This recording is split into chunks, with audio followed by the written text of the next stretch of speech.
Okay. Assalamualaikum warahmatullahi wabarakatuh. Good afternoon. I bid to everyone. We are slowly welcoming more and more people joining us. Noor Asma binti Ahmad, sound vivid and clear. I'm happy to hear that. Okay. So we also have people yang from outside of IPGM, so welcome. So boleh nampak ada orang dari MOE and also maybe from, so if you're from one of the campuses of IPGM, welcome. School teachers, students, and whoever's joining us for today, ya. Sekali lagi selamat datang. So our program for today is supposed to last until 4 p.m. Sebagaimana yang kita war-warkan, kita akan ambil kehadiran SPL KPM, ya. Dan kita akan share the link at the end of the session. Okay, so for now, hold on. Okay, so the title of our session for today ini adalah sesi santai. Ya, sesi santai. Jadi seperti yang saya katakan, feel free to code switch, ya, or code mix, whatever that you feel comfortable with. Okay, dan hopefully kita akan dapat manfaat daripada program ini. Sebelum tu kita mulakan program kita hari ini dengan bacaan umum kitab Al-Fatihah.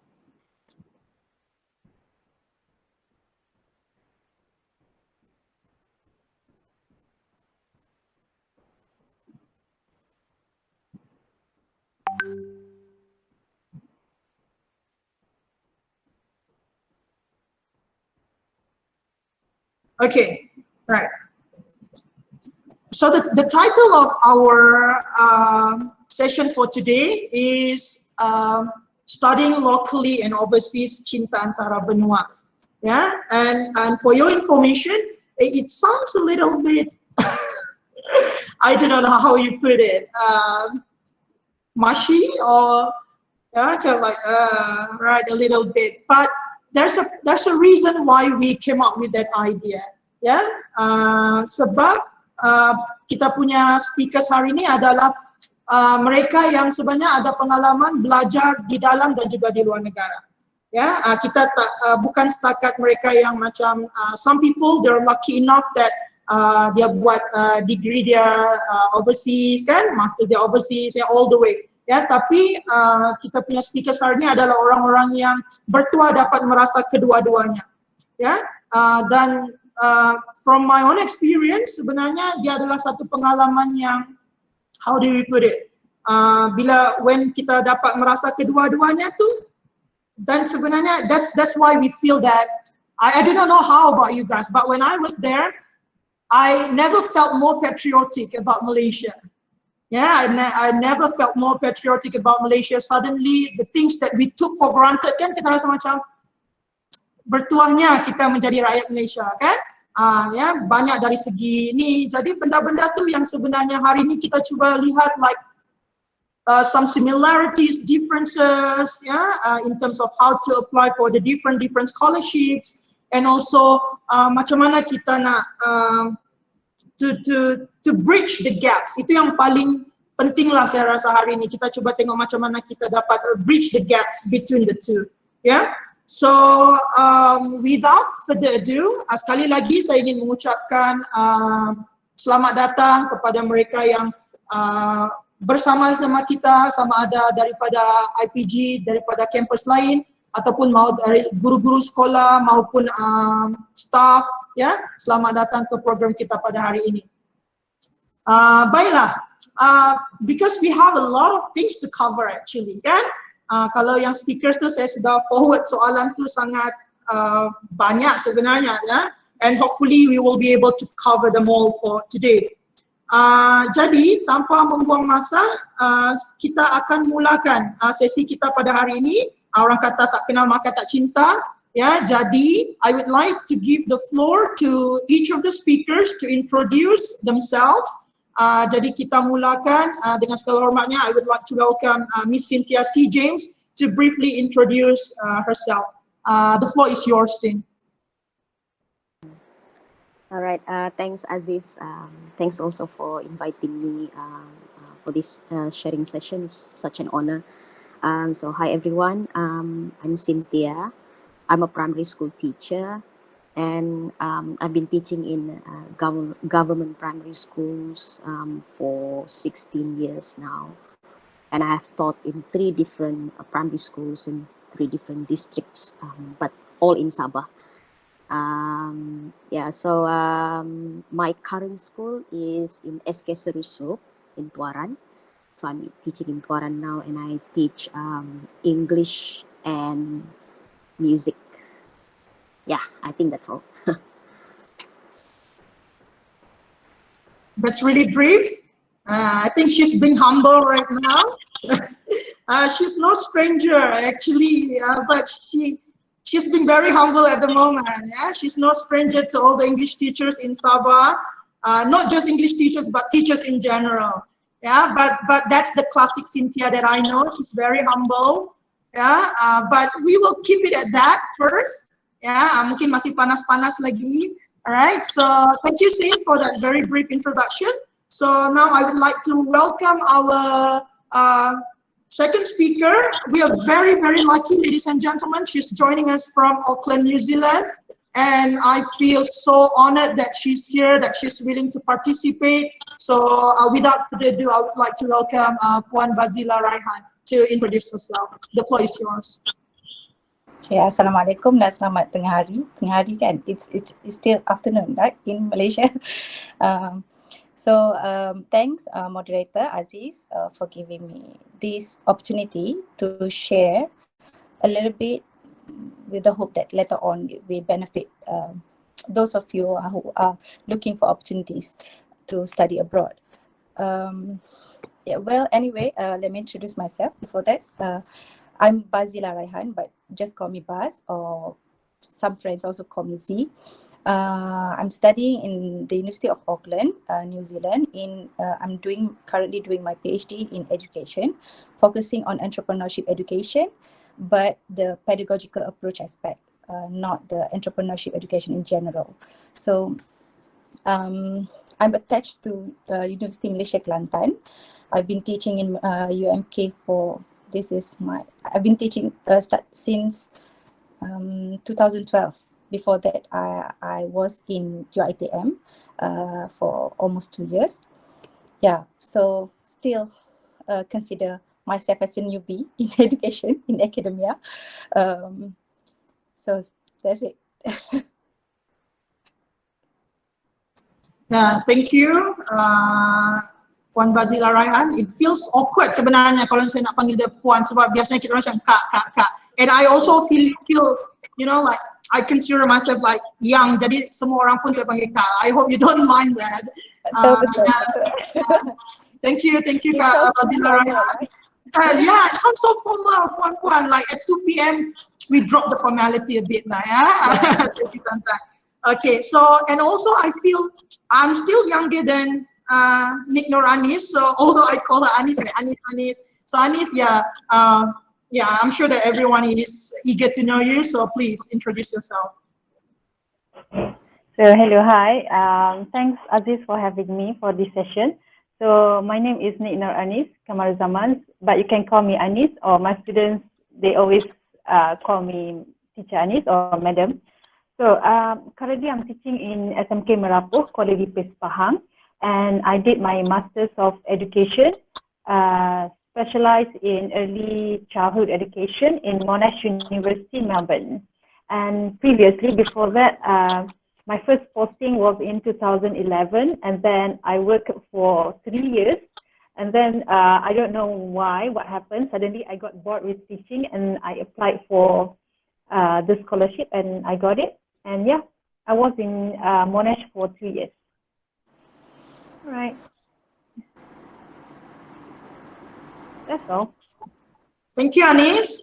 So there you go, ladies and gentlemen. So we have Cynthia, who went to the UK, Cambridge, UK, And then we have Bazilah Raihan, who's currently still in Auckland, New Zealand, and also Anis from Monash University, Melbourne, Australia. So all the different parts of the world, yeah, all the different parts of the world. So without further ado, let's go to our very first question for today. Yeah. Mesti ramai orang yang ingin tahu kan, the course that I'm sure you did mention just now a little bit. So, but if you could go more, could you tell us like a little bit about the course that you took and why you chose that particular university? Yeah. So, can we go with Cynthia first? Okay, hi again. Right, so I studied for an MPhil in education. Sorry, under the. Okay, at the Faculty of Education in University of Cambridge in United Kingdom, and my course was called Research in Second Language Education. Yeah, so the reason I chose Cambridge was exactly because of that course actually, because I received my teacher, when I did my teacher training in IPG Camp, I majored in TESOL. And then afterwards, after I think 6 or 7 years of teaching, I went on to pursue my Bachelor of Education in UMS, University Malaysia Sabah, and I also majored in TESOL. So for my master's, I thought I wanted to do something a little bit different, still within the field of language education, still within the field of second language education actually, but I wanted to pursue my research, my passion in research a little bit further. So after doing some browsing through, searching through, I discovered that Cambridge University is the only university, to my knowledge at least, that offered like a course that specializes on research. Research as in we were being exposed to research in the second language field from all over the world, and also the research methodology. So I really wanted to learn how to do research. I wanted to do it well, so that's why I applied for that particular course. And also, I think what is unique about the course that I took in Cambridge University was that it wasn't focused on TESOL per se.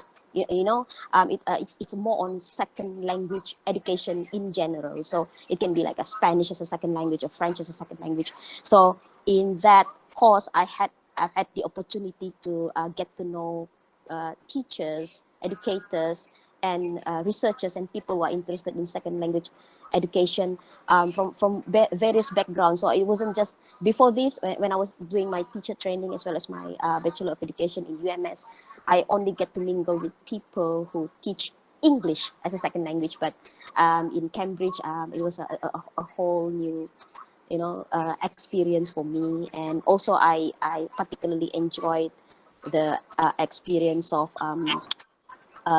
learning more about how to conduct research in this field. Yeah, I guess that's it. I hope I answered the question. You certainly did, Cyn. You certainly did. That was really well thought of. Okay, so now I'll give it to Bazilah Raihan. Yeah, a little bit about the course and also why you chose Auckland University. You did mention earlier, but it was before, like the audience joining us. So yeah, could you tell us a little bit more? Yeah, my area of study is actually focusing on entrepreneurship education because I'm teaching in UMK, which the core business is entrepreneurship education. So I myself wasn't unsure what is it about, and then when I tried to understand more and I do readings and I noticed that entrepreneurship education is too wide. They have like two different views of entrepreneurship education, whether you are your goal is to produce young entrepreneurs, or your goal is to just equip students with entrepreneurial mindset and entrepreneurial disposition. So then, yeah, because I'm teaching in UMK, and then I noticed that we also have to play our role. Then that's why I choose the topic, entrepreneurship education, focusing on the pedagogical approach. And then why the University of Auckland? It was actually the last choice because I got the offer from the University of York in the UK, and I have friends during that time. I have friends over there, and so I have talked to her how about the living and everything, and then yeah, so we were very determined to go to the UK, and I already got my cuti belajar approved to go to York University lah. But then like 1 or 2 weeks after that, I got the offer from the University of Auckland, because I just applied the University of Auckland and some other universities in New Zealand as a backup plan. So I got the offer from the University of Auckland and also the University of Victoria, Wellington. But then Victoria University offered me doctor in education, and then Auckland Uni offered me PhD program. So then I contacted University of Auckland and asked about the student's fee and everything, and then long story short, we decided to come to University of Auckland. But then at that time, I have no idea of New Zealand. Like I told you just now, yang I tahu New Zealand susu berlift je lah. Okay, so yeah. Right. Oh, that was interesting. So yeah. Before we go to Anis, any regret, or you said like, I'm glad I did that? Sorry. Yeah. Before we go to Anis, right? Because you mentioned that you got different offers. Oh, yeah. So any regret, or you said like that was really the best thing that you ever did? No, with the COVID, we were very grateful for being here in New Zealand, because we can have a normal life. Now we can return to the campus, we can bring kids out, and the government support, university support. So because of COVID, I think we are very fortunate to be in New Zealand. Thank you, Kak Bazilah, Raihan. Now, so from the UK, then we went on to New Zealand, and now a little bit, just the neighbor, Australia. So yeah, Anis, very interesting, Anis, actually, because now here at IPG KT, we actually have a program for pendidikan awal kanak-kanak.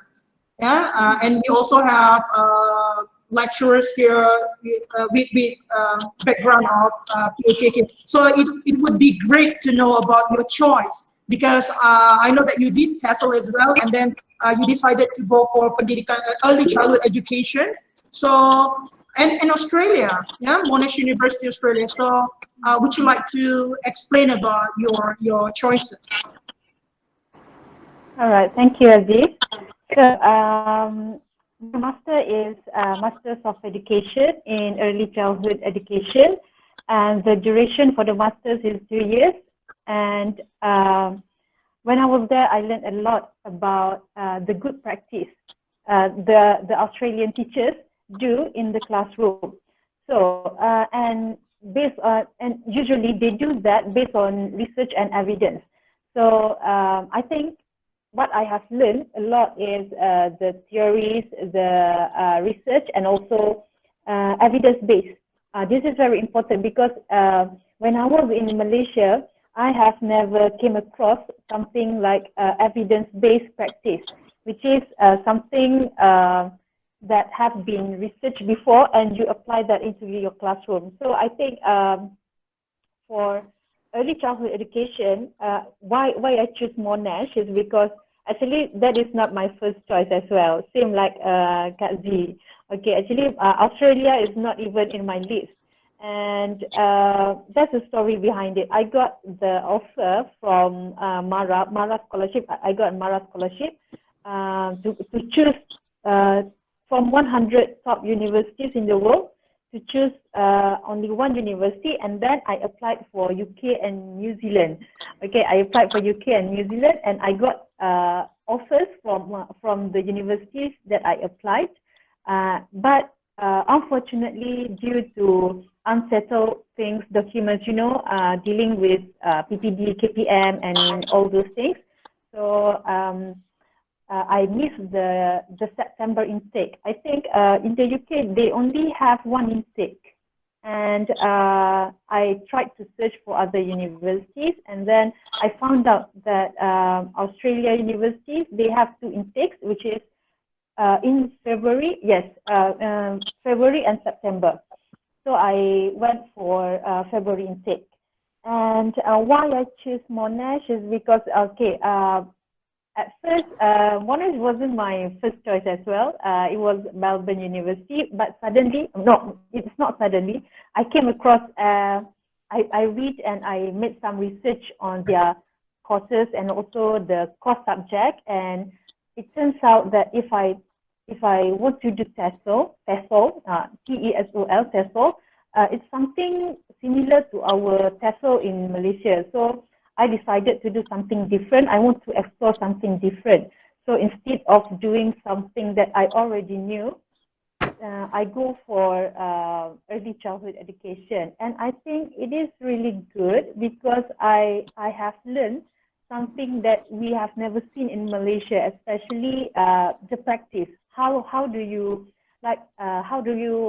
encourage the small kids to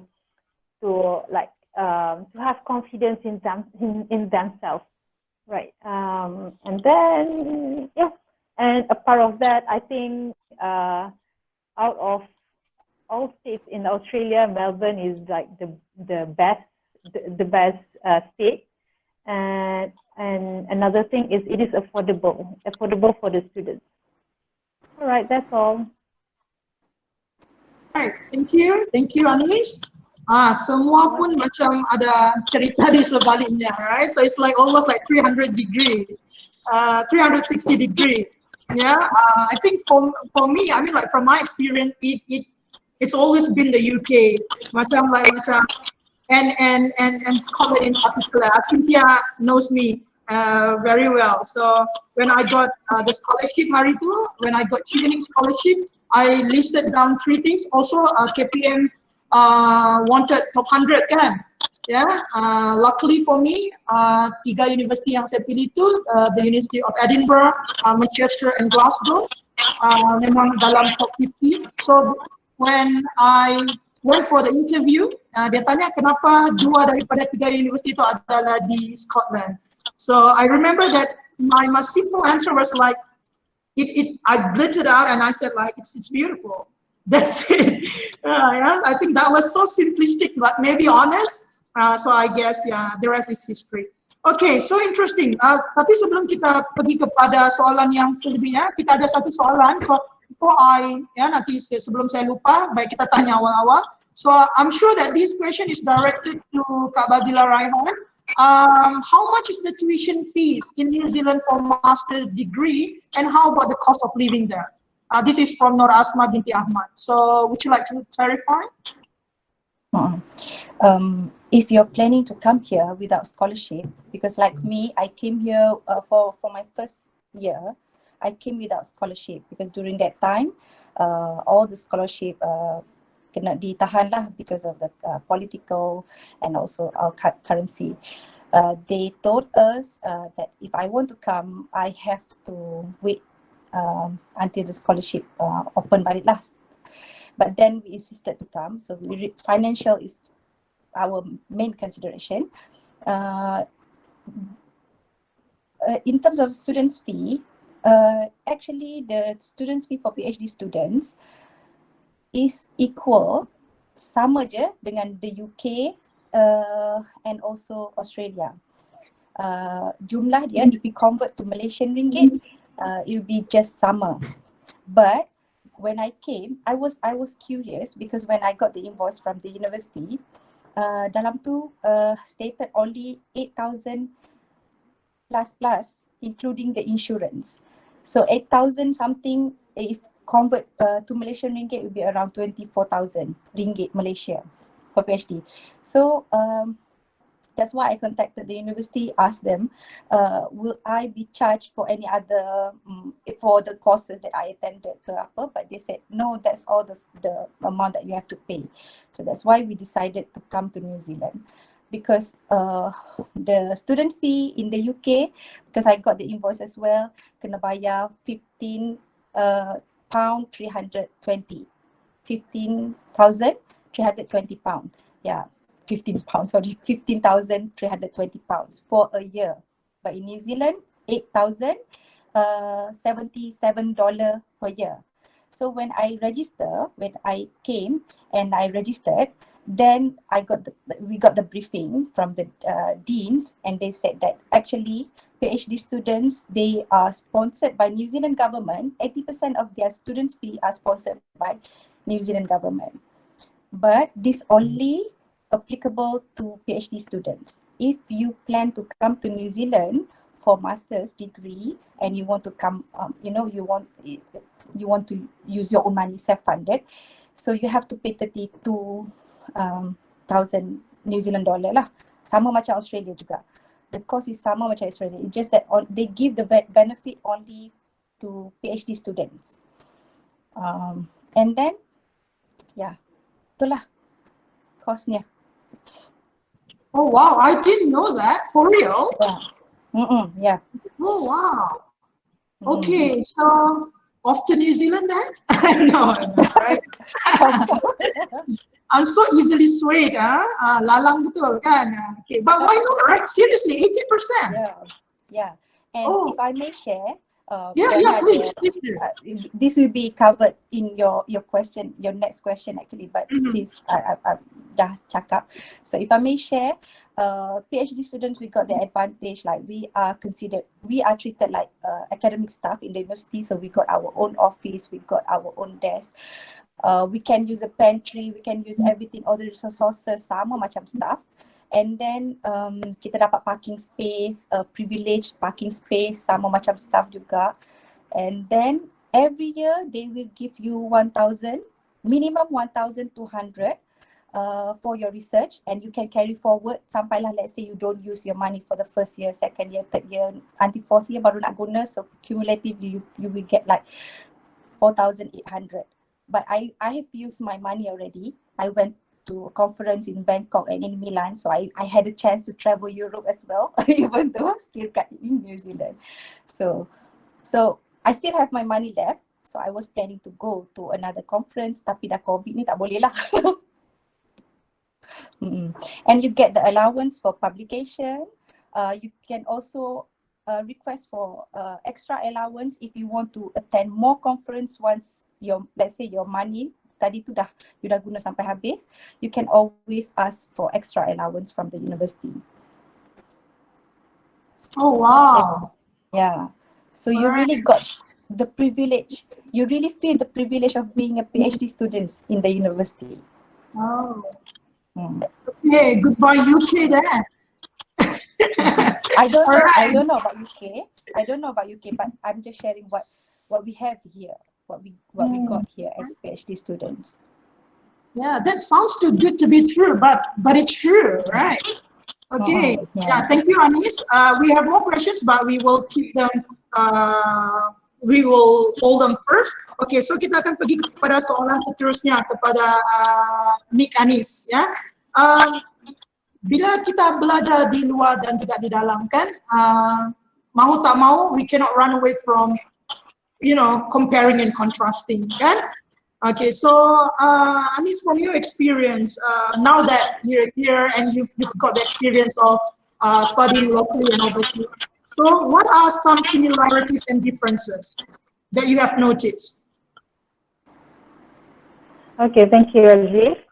So I will try to mix my language. Okay, So I dah sort the similarities and differences into its categories so that it's easier for us. So the first one, I noticed that course offered. Okay, course offered, dia macam quite similar to course yang offered dekat university in Malaysia and also dekat Aussie's University. So for example, kalau TESOL tu dia ada offer TESOL juga, tapi maybe bezanya dekat dia punya course subject. Ada yang kita belajar, ada yang dia tak belajar, ada yang dia belajar, ada yang kita tak ada. Okay, and then for assignments, for me this is interesting. Sebab before this, when I was in my degree year, saya tak jumpa benda ni. And maybe sebab the technology kot. So Monash, everything, assignments, written assignments, it is submitted online. So you don't have to print out hard copy version of your assignment. So this is what I really like. Contohnya dia kata, okay, due date is today. So today, kalau kita dulu, we have to print the hard copy and then the lecturer kata, okay, sebelum pukul 2 saya nak ada kat meja. Okay, but for Monash, dia due date dia hari ni, tapi dia punya due date tu pukul 12. Okay, kemudian dia punya assignment samalah, ada individual, ada group. And then what else? Classes. Okay, class sama macam Malaysia. Kalau kelas yang students tu sikit, dia akan masuk dalam kelas, a small group of students. So kelas yang kecil je. So kalau yang student ramai akan masuk kelas yang besar lah, tutorial hall. And then sama juga timetable, we get to choose our own timetable, our own lecturers, our preferred time. And then attendance, ini interesting. Yes, attendance, I'm not sure about degree program, but for master's program, there's no attendance taken. This is like, ni yang I paling suka. Okay, sebab you pergi ke tak pergi kelas ke, dia memang tak kisah. As long as you do the assignment. Okay, so it gives us like autonomy of our learning. So sometimes ada yang pergi kelas, ada yang tengok video live session, and ada juga recorded one. So you don't have to worry you miss the class or ataupun being penalized of not attending the class. And then attendance tu flexible and dia tak ada attendance sheet at all, dia tak perlu scan. So it's up to you. You want to go to your class, yes, you can go, as long as your assignment is done. So next, the library. Okay, the library sama macam library biasa, cuma kalau buku-buku dia mostly most of the books you can download online. Bukan download, dia borrow. So maksudnya you can borrow online in PDF form. When the time's due, so you have to return the book, or you want to extend the book, it's up to you. So you don't have to go to the library. You can just sit at home and borrow the book. And next is, I think this is quite similar for us, overseas students. How we address our lecturers. Okay, so at first it was like quite awkward to address your professor, Dr. John, as John. So, and like he's old enough to be our father. Tapi suddenly you have to address them, you have to address him John, panggil John je, so macam quite awkward at first, tapi you get used to it. And what else?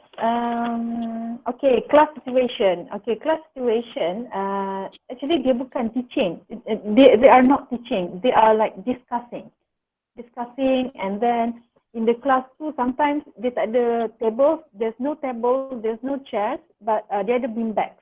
So you can just duduk, sit back and relax and discuss with the lecturer. So dia sangat relax. And then apa lagi? Attire. Attire, I think Malaysia students would love this. Attire, you can wear whatever things that you love to wear. But normally we always wear something according to the weather. Kalau sejuk, pakailah cara sejuk kan. So yeah, that's all. Thank you. Thank you, Anish. I think there are two interesting things that you mentioned just now, Anish, that I would like to add on. It's very interesting because I think you left Melbourne in 2016? 2015, 16, yeah. Yeah. 15, sorry. 15, okay. So you left Melbourne in 2015, and that was like way before COVID. But one thing that I noticed, you mentioned that how even back then, even back in 2015, hybrid learning was a culture. Hybrid learning was a culture. You mentioned that there was no attendance taken, you know, like as long as you did your assignments and you would be fine. This is also from my experience in Scotland, you know, because when I was there and when the pandemic hit the UK very badly, you know, like in the second semester, then the transition was very smooth from physical learning to online learning, because, you know, like, and according to the Vice Chancellor of the university, that Edinburgh has been doing online learning for 15 years. So when it hit them, you know, like, it was a very smooth transition. So I think it's something that we can learn. Yeah, you mentioned that back even in 2016. And also I do agree, yang pasal kita nak address our lecturers tu kan, God, it felt so awkward and rude. Yeah, in fact, bila kita nak panggil diorang doktor, professor tu, they really refuse, right? Macam like, oh no, please don't call me. So like, none of my lecturers wanted to be addressed in such a way. Last kita panggil macam John, Key, you know, I felt so awkward. I'm still trying to get used to it even now. Okay, so that's very, very interesting. Thank you, Anis. Okay, so we go to the next question, I think directed to Bazilah Raihan. Okay, this is very important ya. Bila kita pergi overseas ni kan, tak boleh lari daripada culture shock. Ya, kita tak boleh lari daripada culture shock. So ini ada sebenarnya soalan yang diberikan oleh Ketua Jabatan Ilmu Pendidikan di sini. Dia bertanya, how do you retain your identity? Macam mana kita nak mengekalkan kita punya jati diri bila kita berada di luar negara? Yeah, the floor is yours. Thank you. Just that I'm not really sure about other countries, but in New Zealand, it's I can say it's easy, especially in Auckland. It's very easy because no apparent discrimination. And in fact, I believe the world noticed this, that when the Christchurch mosque shooting happened before, that is the real thing happened in New Zealand, how the people react to it, and you really feel welcome. Even when the first day I arrived, you really feel welcome. The first language that I heard when I arrived is not English. You know, I was wondering whether it's an English country or what, because datang dengar orang cakap Korea dulu, orang cakap India, orang cakap China, and then only few days later barulah jumpa orang cakap English. Okay, so to retain our identity here is actually easy if you want to be, you don't have to change at all. Can just wear what you have. But the only thing I noticed in New Zealand is that they love to dress down. They don't like to wear, they don't like to too much, to dress up. Because I had the chance to attend a conference in Milan, like I told you. I noticed that in Milan people are more dressed up. Tapi kat sini, no, people just wear, jumpers dengan sneakers. So you don't really have to dress up in New Zealand, because if you dress up, you akan rasa a bit less comfortable because people pakai casual saja kat sini. Even though musim sejuk, they wear the jacket and all that, but not too much. not too extravagant lah orang cakap. So in terms of other things, you can practice your religious, no problem in terms of that. So I'm not really sure about other countries, but in New Zealand, especially in Auckland, it's easy, I can say, and yeah, people are very respectful. That's it. Thank you, Bazilah, Raihan. So then I would like, because we all went to different countries, so I would like to ask Nick, Anis, then and Cynthia as well. How about your own experiences? Could we give it to Cynthia first? The same question, Cynthia. How do you retain your identity? Wow, what a question. Well, I think I can only speak from my experience as a student in Cambridge, not generally for all students who are studying abroad. But I guess the principle you would agree that it's more or less the same. I feel like in order to remain true to our identity, we have to always constantly remind ourselves who we are, where we came from. Like for me, for instance, I don't come from like a wealthy family, well-to-do family. I came from a from a poor background, and when I went there, I constantly remind myself of that fact that I came from Sabah, came from a small kampung. I'm a kampung girl, and try to be to be proud of who I am, and then be proud of the fact that regardless of all of my all of the lack in my life, God is still very gracious to bless me with this once in a lifetime opportunity. I think humility, humbleness is very important, and I think one of the ways that I did that when I was there was by staying true, remaining in my faith, in what I believe in, constantly. I guess it wasn't really difficult for me because it was the UK. It is very much how shall I say that it's a Christian country, right? So it was a bit easier for me because there were churches everywhere that I can attend. But I guess that the challenge would be for Bas Raihan said just now, like for those who are like the Muslims, for instance, it would be a little bit difficult for Muslim students, I think, to find a place of worship and then to practice your religion and whatnot. But there are ways. There are ways. I mean, one of the best ways is to try to find your community.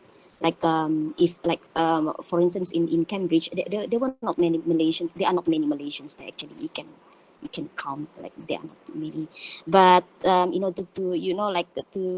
you miss home, like it's very hard for you to like pergi sana dan lupa diri and tiba-tiba you jadi orang putih. I don't think that's I don't know if anyone can do that, I don't know lah kan. But then for me myself, I miss home all the time.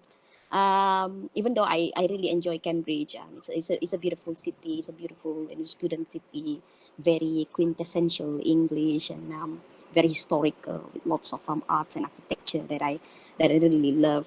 But you miss home so much. So one of the ways that I did that was to try to find this society, Malaysian society. There would be Malaysian society everywhere in all universities, I think, all over the world, particularly in countries where many Malaysians go for studies, like New Zealand, Australia, and also the UK. Try to join this society. I am an introvert by nature. I'm very quiet, very shy. And so I feel like okay, when I first get to the UK, one of my biggest struggle was to socialize, not to find friends and stuff. And so but you take it like as one small step at a time. So start with people whom you are more familiar, who look a little bit more like you, like so yeah, you just join this Malaysian society, join Singapore society or Indonesian society, those of you know, from Asian descent. It will make you feel more at home, and join all of the activities. Like during Malaysia Day, for instance, we did some small celebration, and then join the like a Hari Raya celebration as well for, you know, like our Muslim friends who couldn't go back home to celebrate with their family. And yeah, so the question was how to retain your identity. Personal principles. Personal. This is. I mean, this is a very. It's not just a.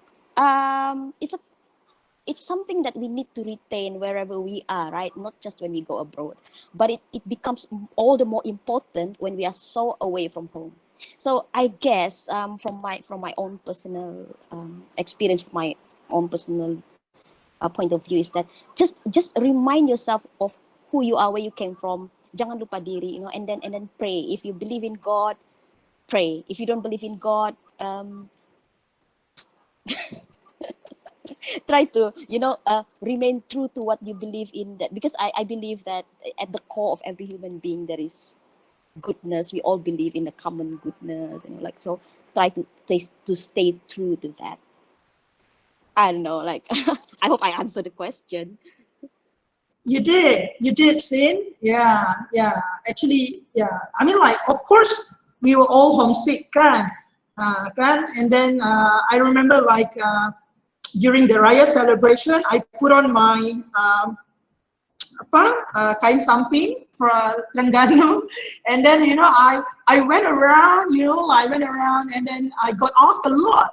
Just a nice fabric, I said, like, so they were so interested, and I never felt very proud, like parading our something here and there. So yeah, Anis, how about you? Was it a pleasant experience as well in terms of being a Muslim lady there? For me, I always join my uni's program, especially in outdoor club. So it turns out that I was the only Malaysian Muslim in the club, and the Mak Saleh, they always ask me, do you have to wear this scarf all the time in the shower, during your sleep? So yes, it was at first it was funny. The question for me was funny, but suddenly I realized that, okay, there's something that I can do, okay, to introduce them. It's not that I want to introduce Islam to them. It's just that you should know that I think they should know that this is how Malaysian Muslim lady dressed. So another thing is, how do I retain my identity? Is for me, it depends on you yourself. For me, I believe that I am not easily influenced by other culture. So I'm not being like, even though I make friends with them, mix with them, but it's not that I want to follow them in terms of like how they dress, how they eat. So I think it's up to the individuals. And one thing is, Australia is a multicultural, they are going towards multicultural country, so they value inclusiveness. So in my university, we have one building, consists of a church, surau as well, and a temple. And there's one, I'm not sure, maybe free thinker punya bilik, I'm not sure. So dia macam ada respect to each other. So yeah, I think how do I retain? I don't know how I did it, but finally, I think how I go there and how I came back here is just the same. It's just that knowledge I je yang improve. In terms of my identity, still stay the same. Yeah, thank you. I'm glad to hear that all of us actually like we had pleasant experience there. Okay, right. So yeah, the next question. Okay, we get this all the time. Memang the general perception orang selalu cakap kan macam, oh okay, habisnya kalau ada pilihan pun semua orang nak pergi macam belajar overseas kan begitu. Ya, jadi and we hear this notion that studying overseas is always better than locally. So, Cynthia, so what are your thoughts? Yeah, that seems to be the general perception, isn't it? That, you know, studying abroad is better than studying local. But whether or not it is true, I think there is no like a you know, fast and hard answer. I would say that it depends on how you want to define the word better. Better in terms of what? Like, you know, like if in terms of, if you're talking about in terms of, you know, gaining experience to live in another country and to immerse yourself fully in a culture that is totally different from yours, then I think studying overseas would get the upper hand, definitely.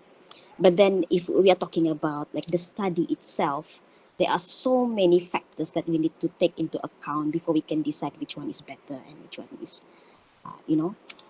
So I think at the end of the day, it all boils down to what you want, what your goals are. Like for instance, if you're doing like a research degree, a PhD, or like my course, for instance, an MPhil, so it's a master's research degree. So one of the things that you need to take into account is to really find out as much information as you can about the course that you want to take. So if you're doing research degree, of course you want to know that the university that you want to go has the you know, the resources to support the kind of research that you want to do, the topic of research that you want to pursue. And of course there's also the question of your compatibility with your research supervisor. Like for instance, I was thinking when I was you know, applying for all of this, and now I am trying to apply for my PhD. So when I was doing that, I consider overseas university as well as local university on the basis of the supervisor that I want to work with. You know what I mean? Like, because if you want to do research, this is very, very important. You want to work under someone who has the expertise and who can, you know, offer you, provide you with all of the opportunities to, you know, expand your network or to you know, to get resources or to get to places that you need to be in order to do your research. And of course, there are lots of other factors like, you know, not just facilities, but also, okay, one very important factor is scholarship. So if I'm presented with two offers, one is you know, an overseas university without scholarship, and one is a local university with full scholarship. Of course, I would consider the local one to be better. You know what I mean? Like, so at the end of the day, I don't think there's like a clear cut answer to this. Which one is better? Which one is not? But what I'm what I would say is this: if you have the opportunity to study abroad, then by all means go for it.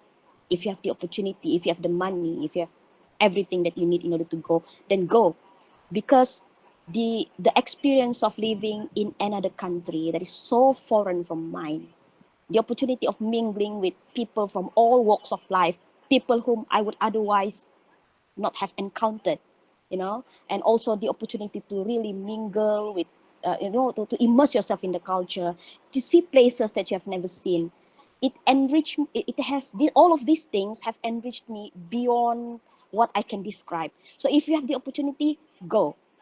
But if I were to say that going, you know, studying overseas is better, studying locally is not that, you know, one is superior, one is inferior, I don't think I subscribe to that ideal, simply because I believe that education is ultimately, at the end of the day, what we want out of education is a transformative experience.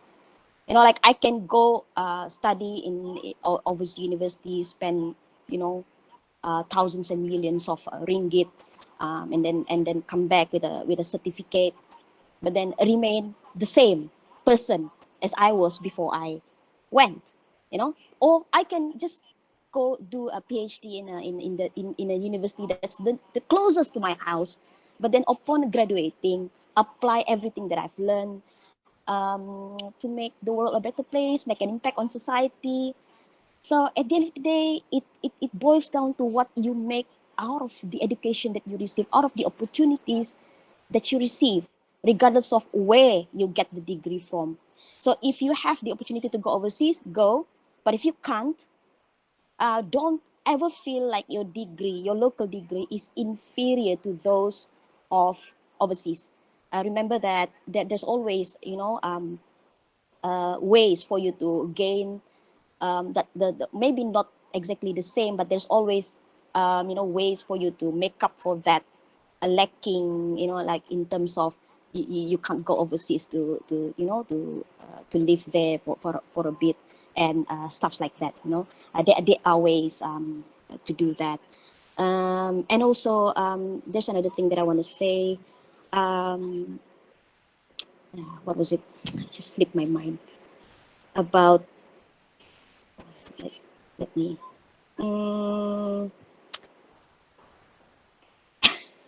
it slipped my mind. But then, yeah. So my point is that, so if you can go overseas, you go. If you can't, don't ever feel down. Don't ever feel inferior. Education is what you make out of it, not that piece of paper. You know, not that piece of paper. And also, I think if I want to say that studying overseas is better, maybe it's better in terms of it gives you a lot more burdens on the shoulder to give back to your country, to your community, to your society. Why?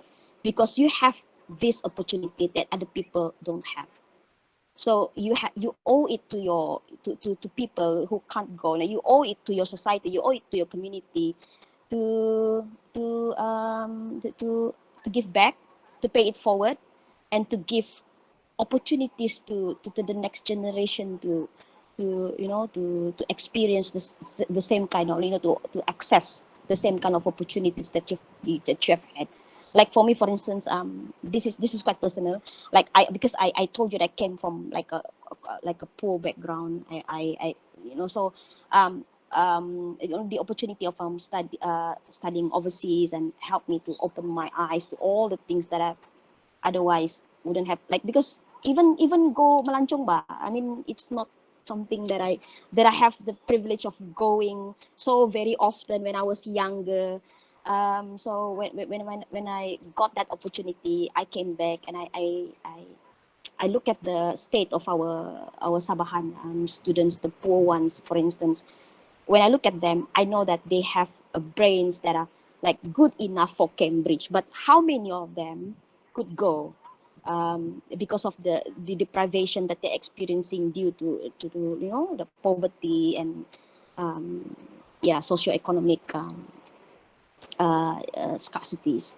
So I upon returning from Cambridge, I constantly remind myself that that piece of paper that I got from Cambridge is meaningless unless I do something about, you know, the education that I've received, the opportunities that I so freely received, when all around me there are people who are being deprived of so much more. Yeah, that's my very long winded answer. Well, that's classic Cynthia that I know, kan? So inspirational, so full of hope. Yeah, I think, thank you for that. Very interesting. So basically what we can say adalah, like, it all boils down to how you make of the education that you receive. Doesn't matter whether locally or overseas, kan? Okay, so we go to the next question. This one goes to Nick Anis. Okay, you know, when you were there, you spent 2 years in Melbourne. Was there any concept that stood out and given emphasis when you were there? Ini secara personal ya, Nis. Contoh, when I was in Scotland, I never heard the word critical so many times in my life. Like the word critical was emphasized over and over and over again across all subjects, to the point that masa saya belajar sana tu, I had a lot of Chinese friends kan, and they were like macam they were so sick of the word critical. And then contoh masa dekat semester 2 tu, I registered for this one course, critical literacy and critical pedagogy, and then one of my friends made fun of me. Dia kata like, Aziz, you're the only person who hasn't got sick of the word critical. Because I opted for that particular subject, but that was really interesting. And I also remember that when I attended an educational conference at the University of St. Andrews, this one conference, memang ada satu particular one person presenting a paper on criticality. This critical, the word critical itself, was good enough for one presentation. So that was the thing that stood out the most to me when I was there. How about you, Anis? What was your experience? Okay, thank you, Aziz.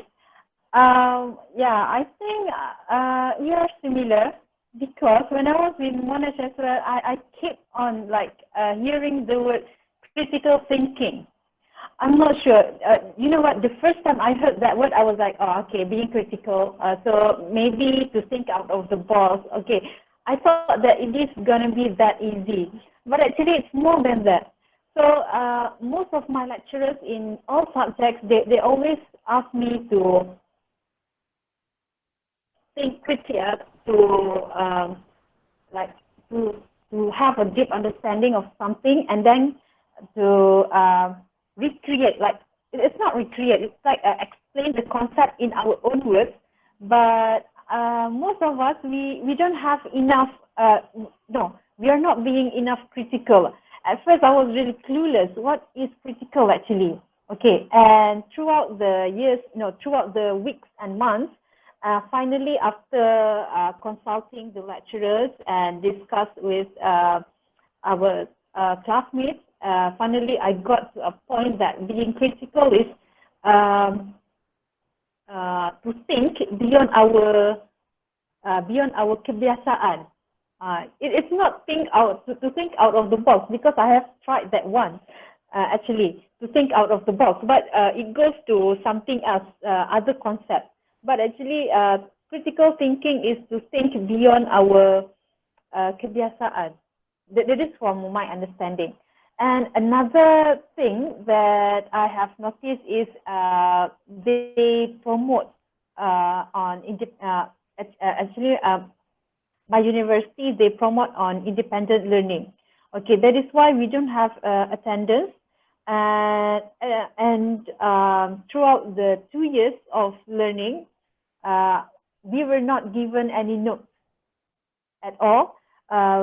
And we have to find our own notes. And if you want to have a good note, you have to go and see the lecturers or email them or do whatever it takes to have notes. So you will be given only the title, and then what you are going to write about your research, and then consult your lecturer, and then do something. So what I did was I go online. I go online and I consult my supervisor to have the notes. So it was shock actually to find out that we don't have notes and we have to take charge of our own learning. So yeah, two things. The first one was critical thinking, and another one was independent learning. All right. Right. Thank you, Anis. Yeah, I'm just like, I would like to add on that a little bit. Pasal that critical thinking, right, or criticality, right? I remember I went for a school visit. It was a 2-day school visit in one of the local schools in Edinburgh.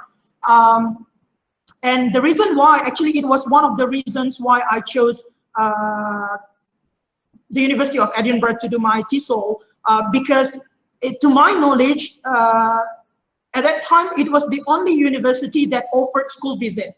And we all know that, contoh in the UK, I think Cynthia can confirm this, it's not easy for you to get access to the schools. Memang sangat banyak procedures, and we were not even allowed to take pictures of the kids. Itu adalah violation of privacy. Yeah, right, Sin?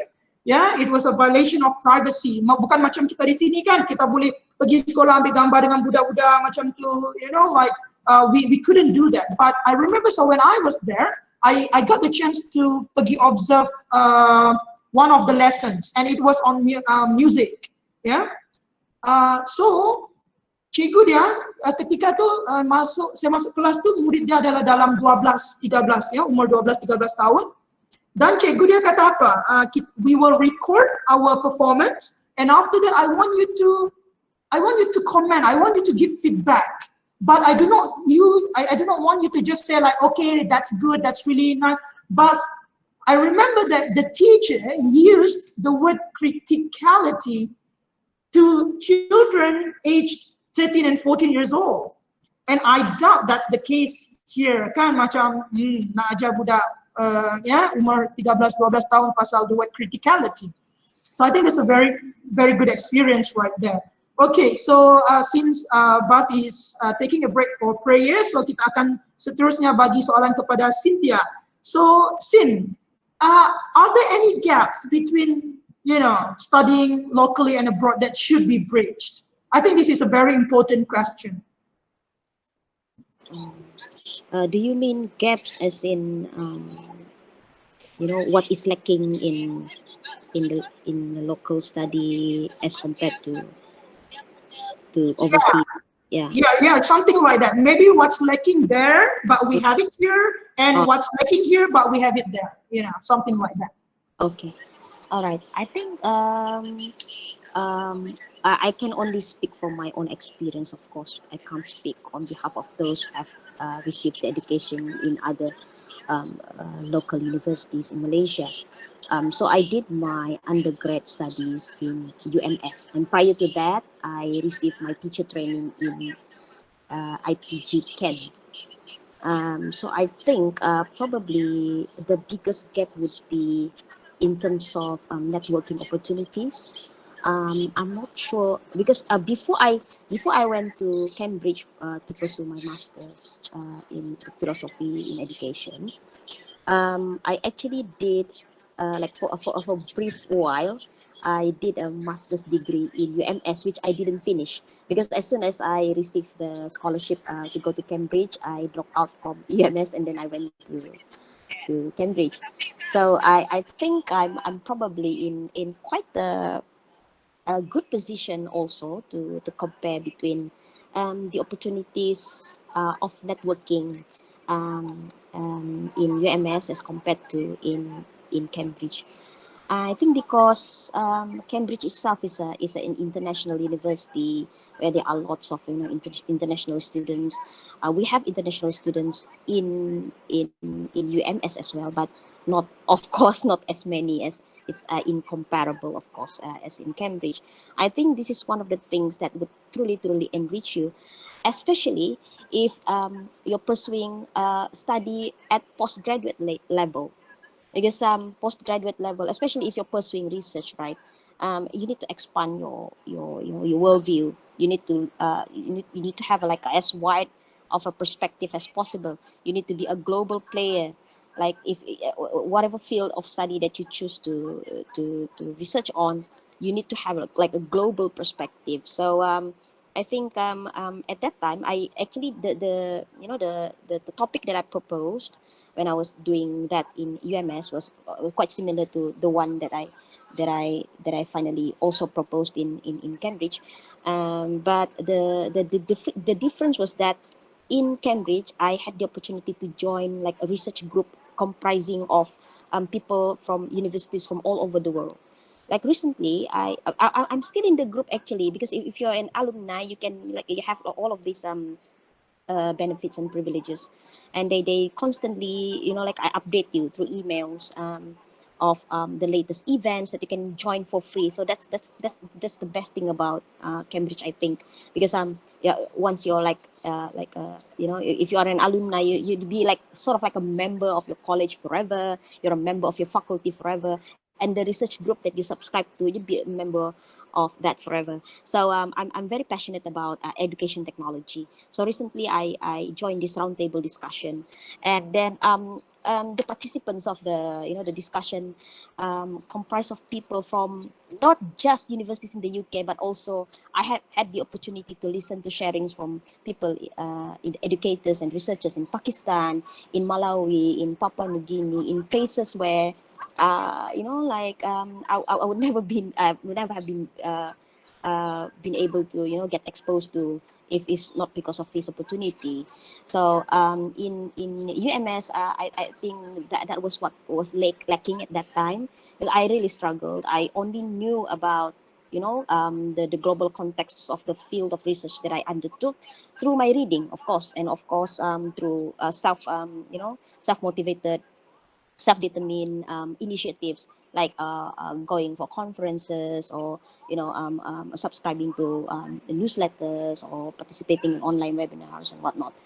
So I think if you want to be competitive globally, our local institutions need to consider this very seriously. Give our students, our undergrads, our postgrad students, lots of opportunity to network with people of their field, as much as possible, because global perspectives are very important in order for us to, you know, to move forward, to be globally competitive at global level. And that is one gap that I see, that is very important and needs to be breached. Another thing is that I feel like in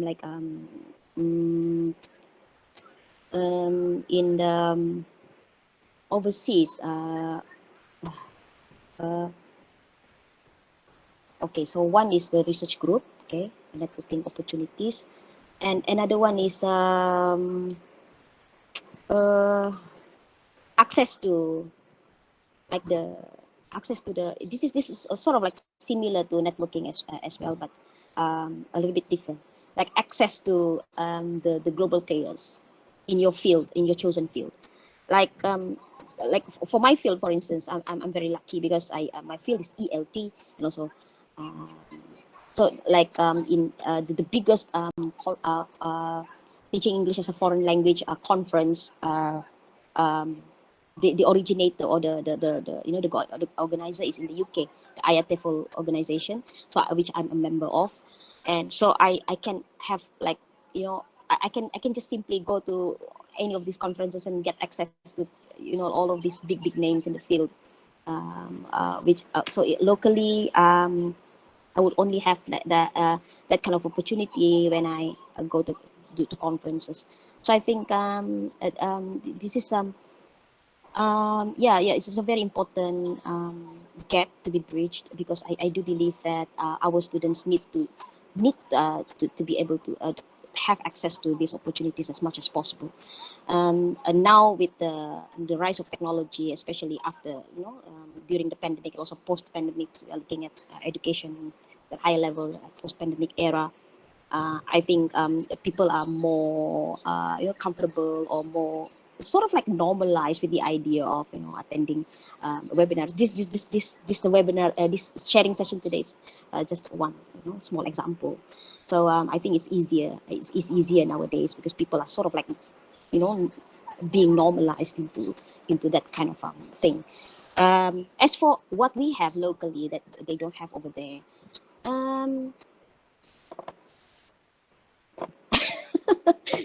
what are maybe I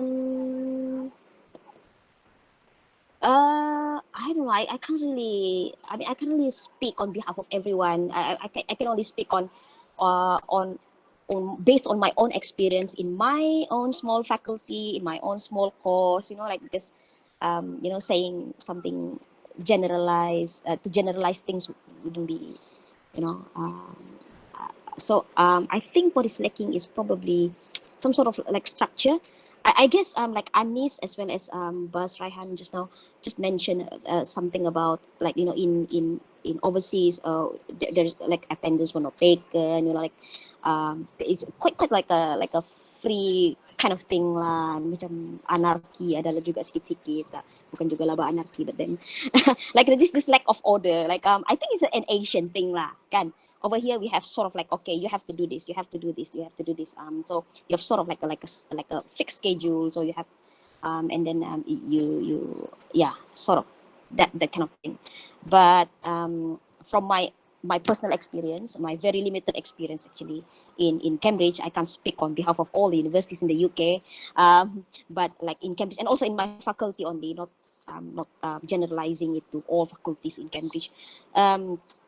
There's this lack of structure that I so miss as an Asian, but this is a personal thing actually. Some people might like this sort of like a flexibility and free flow kind of thing, but for me I'm kind of like an organized person, so I would like things to be a little bit more structured, because over there you it's very easy to get overwhelmed and lost, especially in Cambridge. Like I came and then I didn't know like, oh, where do I go? Like classes are optional,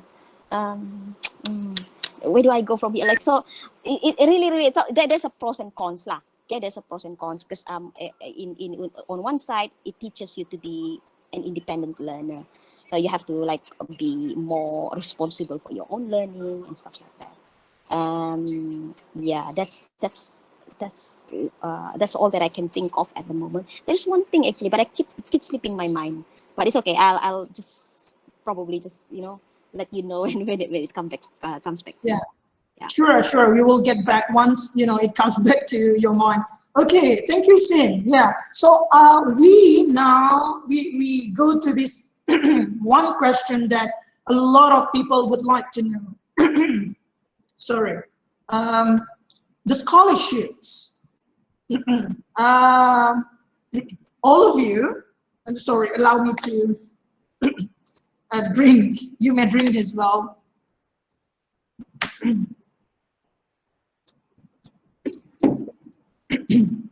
Okay, all of us, and we received different scholarships, I believe. Yeah, we received different scholarships. For me, I got a chevening scholarship from the British government to pursue my master overseas. And Cynthia got a different scholarship, and Bazilah, Raihan, you did mention just now at the beginning before people join us for today, and also Anis, you did mention something about that as well. So I'm sure that a lot of people here, salah satu kekangan ni memang kita rasa macam seronoknya pergi belajar luar negara kan. But unless you are financially stable, memang you banyak duit tu, memang benda tu memang senang. Tapi macam kita semua ni memang orang kata memang niat tu ada nak pergi overseas, tapi duit tu, jadi kita berusaha keras kan, apply ni untuk dapatkan beasiswa tu. Jadi I'm very sure that a lot of people would like to know, mungkin untuk diri sendiri, mungkin untuk anak-anak kan, mungkin untuk adik-beradik. So I think let's get down to that. So I think I will give it to Kak Bazilah first, followed by Anis, and then later Cynthia will share her experience. So Kak Bazilah, the floor is yours. Would you like to share your experience? What kind of scholarship?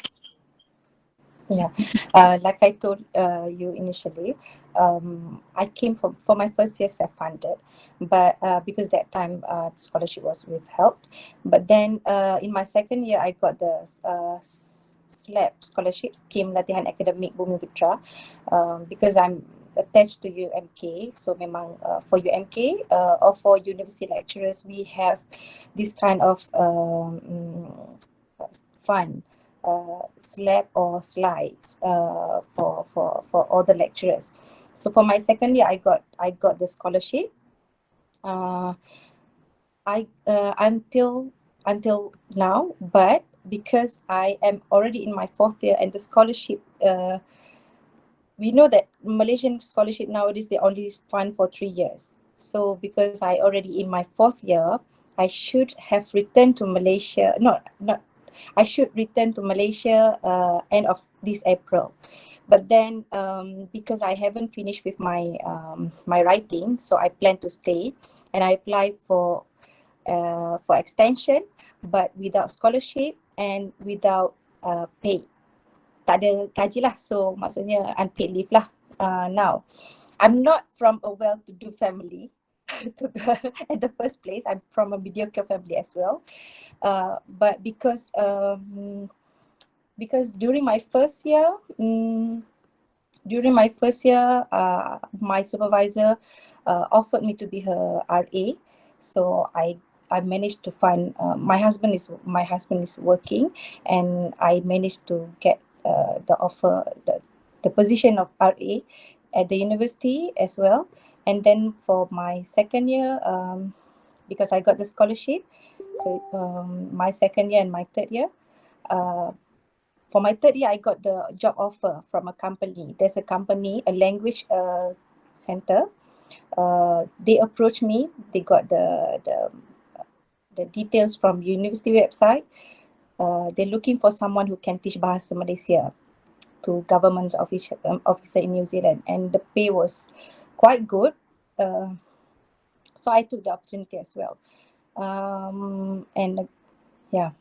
So that's how I find my living here in New Zealand. That's why we don't go to the York, because of the financial as well. It's too much at the first place. It's too expensive. So now, like I said, because of I'm doing part-time job at the same time.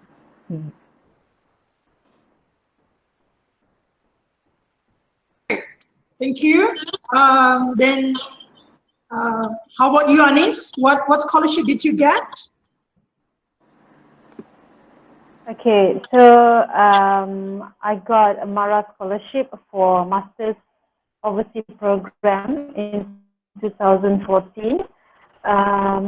And actually, I think it was just my luck. I applied on the very last day of the application, okay, and I got it. So after you apply, there will be a online psychometric test. You have to sit for the test online and answer all the questions, maybe 90% correct. And then after you pass the online test, okay, you will be shortlisted for an interview. So for the interview, there will be, this is based on my experience. For the interview, there will be 3 panels from MARA and 10 candidates. So in order to get the scholarship, you have to stand out. You have to make yourself stand out among the 10 candidates. So for example, you have to have a good English, maybe, yes, of course, and a clear voice. Okay, and then after I got the offer from MARA, the scholarship offer from MARA, they also gave me the list of top 100 universities, and I have to choose for any universities that I like. And my advice is to apply as many universities, as many as you like, and then go for IELTS test, and then prepare and wait for unconditional offer letter. And then and your application will be smooth if you have complete documents. All right.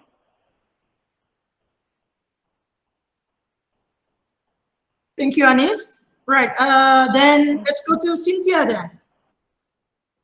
How about you? All right. Thank you, Aziz. So my experience was sort of like the reverse of Anis' experience. In Anis' case, she applied for the scholarship first, and then the university second. So in my case, I applied for the university first. I applied for for a course in Cambridge first, and it wasn't a lot of people do it different in different ways, but speaking from my own experience, I think the best would be, if you're interested in studying in Cambridge, the best would be to apply for the university together with the scholarship. together. You do it together. Don't wait for the offer to come, then you look for scholarship, because I think most times you wouldn't have the time. So when you apply for the university, make sure that you apply for the scholarship as well. So how did it go? The process go? It was quite easy, in the sense that when you applied for a course in the university, you would automatically be considered for all the scholarships that you're eligible for.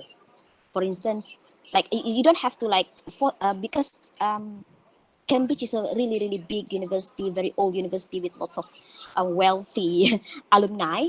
So they have lots of scholarship. That's the good thing about Cambridge, actually. I feel like, as compared to Oxford, Oxford has I don't know, I can't really say for sure, but that's this is from my experience of applying to both universities. Actually, I feel like Cambridge has a lot more scholarships to offer. So when you're applying for a course in Cambridge, they would the form would ask you whether you're interested in applying for this. So you just tick, and then normally in that box, a box would appear. So there would be something that you need to answer. There are lots of essays, lots of essays. I think in one single application, be ready to write maybe close to 10 essays. Yeah, so you're applying for the course and you're applying for the scholarship at the same time. So it can take days for you to finish. In my case, I think I took about 2 weeks, if I'm not mistaken, to complete the whole application. So so those are the scholarship that you applied for through the application form for your course. They are the centralized scholarship, like scholarships that are offered by Cambridge Trust or Gates Cambridge, for instance, and all of these big scholarships. But there are also scholarships that wouldn't automatically consider you. So you have to look for that. How do you look for that? You just simply go to the website. There's this look for a tab that says scholarship and funding and whatnot, and then look for which scholarship that you're eligible for. So there are scholarships that seek for eligibility based on your course. For instance, there are some scholarship only offer those who are pursuing social science and humanities, for instance. There are scholarships that would cater specifically for those who are doing maybe technology, for instance. So you look for the one that you're eligible for, and then also by countries and by regions. There would be scholarships for Asian students, Southeast Asian students, so you look for, just type lah. The search engine is very, very helpful. Just type who you are, you are pursuing PhD, for instance, then you're from Malaysia, and then a list of scholarship that you're eligible for will come out in the list. So you apply. So you click each and every scholarship. Some of it would say, oh, you don't have to, you would be automatically considered. Okay, so that one you don't need to have to do anything anymore. Some you have to provide a separate application. So for those that need a separate application, you just go to the website. That they will direct you to there, and then they will, there's another form that you need to. Lots of work, but if you you manage to get the scholarship, it will be worth it. Yeah. So my study was funded partly by Cambridge Trust and partly by my college, St. Catherine's College. Yeah. So the Cambridge Trust is the one is an automatic scholarship. I apply for the course, and then they automatically consider me. Yeah. So Cambridge Trust paid for my fee, and then so for my living stipend, it was paid by my college, St. Catherine's College. So St. Catherine's College, if you have an interest to do your studies in Cambridge, I would I encourage you to apply for, because when you apply for Cambridge, you would have to choose colleges. If you don't, there are Cambridge has 33 colleges, so you have to choose which one. It can get overwhelming. If you don't choose any, the university will assign one for you automatically. But the reason why I chose St. Catherine's is because you know that our first Prime Minister, Tunku Abdul Rahman, he actually went to St. Catherine's College, Cambridge, for his law degree. Yeah. So in his honor, the college set up a fund specifically to to sponsor Malaysian students. So actually that scholarship is for PhD student only, for PhD only. But during that time when I was doing my MPhil, my master's degree, I think they probably don't have any PhD candidate enrolling in St. Catherine's College. So they gave it to me. So I was lucky, like, in a sense, because they offered it to me. And I think three other Malaysian students as well.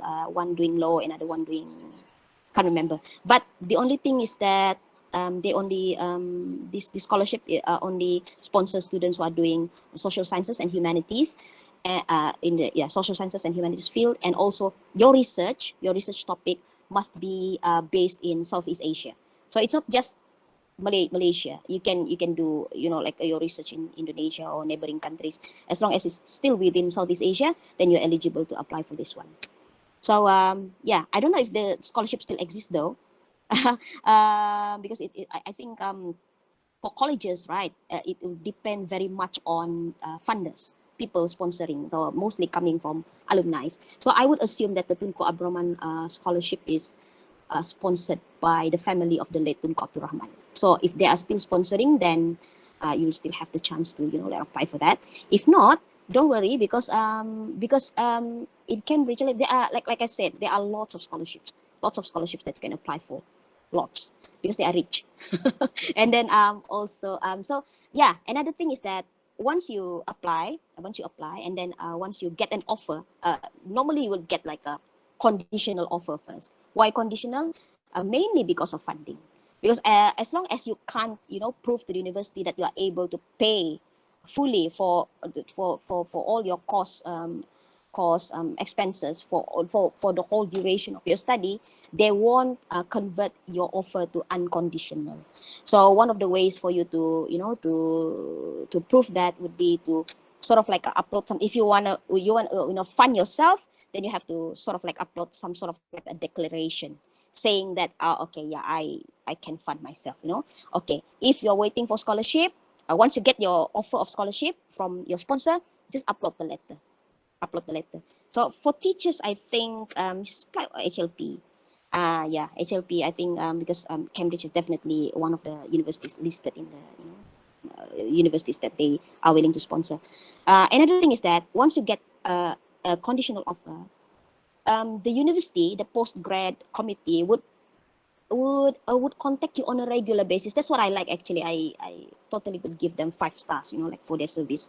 The application process is really very it's very easy, and it's very, you know, they are very helpful, actually. And so once you got a conditional offer, the postgraduate committee would be contacting you on a regular basis to alert you if there are scholarships available that you are eligible for. Like let's say lah, ada company kan, because I know that, like, one of the Malaysian students that I know there, dia buat, tapi ini science students lah, dia buat engineering. So they are so this company, there's this UK based company that want to sort of like macam buat something like a business with Southeast Asia country lah, begitu. So he was being contacted by the postgraduate committee asking him to, so dia punya scholarship datang dari company. So there are lots of funders. That's, I think, the good thing about Cambridge. So yeah. So the application for masters is pretty straightforward. Just apply for your course. Apply for tick it in the form, or whichever scholarship that you are interested in applying for, and then you'll automatically be considered. And then at the same time, don't just be comfortable with just harap saja, because it's very competitive. A lot of people applying, a lot of people get conditional offers, and then a lot of people normally tidak dapat pergi because of this money problem. Don't settle for that. You pergi cari juga yang lain-lain, you know, like the colleges. Cari college yang paling kaya. I just apply for membership in that college, so you can apply for the graduate scholarship if you are looking into pursuing your studies at postgrad level. For masters, for my case, tiada interview, but I know that there are some scholarship, macam Jardine scholarship, for instance, there is an interview. Gates ada interview. Cambridge Trust tiada, I tidak kena panggil interview, terus dapat. But PhD normally memang ada interview, sebab PhD is a longer term. So yeah, that's it lah from my experience. Right. Thank you, Sin. And to all the three speakers kan. Jadi sebenarnya banyak peluang kan. Sebenarnya cuma itulah kadang-kadang kita macam you need the right people to be around with kan. Kadang-kadang diorang ni yang bagi tahu. And this is just macam orang kata personal sharing. The scholarship that I got to actually Cynthia lah yang suggest, right? Cynthia suggested the scholarship to me. Dia kata, Aziz, buat apa ni? Pergilah sambung belajar. Macam tu, insyaAllah. And then she gave me the link to one of the videos of Chevening punya promotional videos on how to properly pronounce Chevening. That was the first, I remember that video. So Cynthia forwarded, I think she tagged me on Facebook. And then dia kata like, so actually before that, I pronounced Chevening as Chevening or something. And I'm like, oh, it's like, so after that I applied and then alhamdulillah, that was like very smooth. I got it on my first try. I know people who actually got the scholarship after 5 attempts like that. Yeah. And I also know people who have applied so many times pun tak dapat. Jadi sebenarnya dia rezeki dan banyak sangat peluang di sana ya. So please don't, keep on trying. So we have a lot of questions actually here, but I would like to go to the first one sebab ini sangat interesting from Noor Azila Nadia. Nanti kita pergi kepada Adam, very good question as well. So Noor Azila Nadia, this is from Facebook Live. How to manage time between being a mother, being a wife, and a student? I did my master when she was still single, and if I want to go overseas, should I bring my family? So this question, of course, goes to Kak Bazilah Raihan. She's currently with the husband and 2 kids. All right, so yeah, would you like to clarify on that? Okay. In terms of study, I'm not sure about other people, but to me personally, why I started my PhD study is because I want to live together with my family. Sebab itulah why we insisted to come, even though without scholarship. We struggle to come without scholarship. Sebab my husband was teaching. He is a teacher. He was teaching in Perak before him.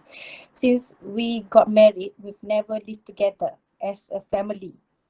So I decided we need to put a stop because my kids they are growing up, so they need their father with them. So that's the motivation why I started my study. So to me, if you ask me personally, because you have already done your masters, so if you ask me personally to further study in overseas, I would strongly suggest you to have your family with you. Because I notice because PhD is hard, to be honest. I came unprepared mentally, unprepared for PhD. What I wish for is just to live with my family, to take charge of my own family. So I'm lucky because my husband, he's willing to come with me and to support. So bila nak datang tu, we don't have strong financial support. So he's willing to do. He said, I will do anything. I will do even the shape thing for you. So when you have your family with you, it will help you. Memang you akan rasa stress because you have to, to really wise in terms of time management.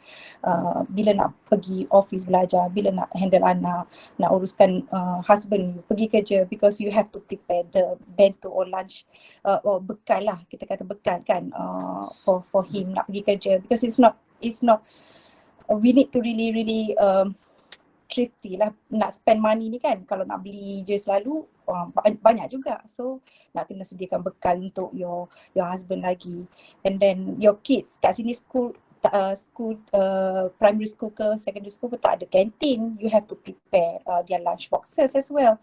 So nak prepare you punya kids punya lunch box macam-macam lah. So it's very hard for you actually, but at the same time when you are too stressful or you're too stuck with your study, you at least have your husband's shoulder to lean on.